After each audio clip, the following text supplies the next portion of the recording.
Hello everyone, today is Wednesday. May mga umorder sa atin sa TikTok shop ng mga ganitong bote, the 700 ml size, no? Ganito, and may kasamang libreng honey dipper at may kasamang mga libreng mga organic lemons. Now, kung sino man ang mga umorder ng ganitong klaseng size, 700 ml, today po ang pick up ng orders ninyo, and tomorrow Thursday sa iba sa inyo, onhan nyo na, and sa iba na medyo mas malayo will be on Friday. Sa mga taga Visayas and Mindanao, just give it couple more days.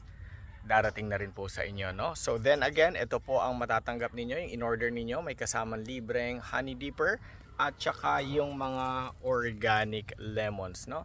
Ipapakita lang din ako sa inyo sa organic lemons. May mga large sizes tayo ngayon, tignan nyo to.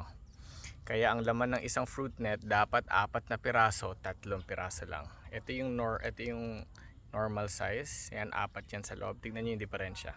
Nakikita ba? Tingnan mo large size, oh. May mga dumating kasi puro large size. Dapat ganito eh. Mas gusto ko yung ganito sa taas eh. Pero yan, lalaki oh.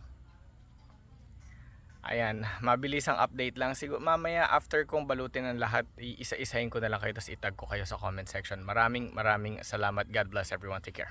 Hello everyone, sa mga taong gusto ng pure honey, ng raw honey, meron tayo sa Shopee, meron din tayo sa TikTok shop. Cash on delivery tayo sa buong bansa, Luzon, Visayas at Mindanao.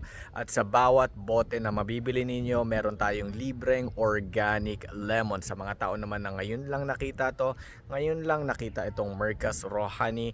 Igorot kami from Cordillera Region, doon galing yung honey natin, doon din galing yung mga lemons natin, yung mga organic lemons, and we are from Cordillera Region. Just a quick video. God bless everyone. Take care.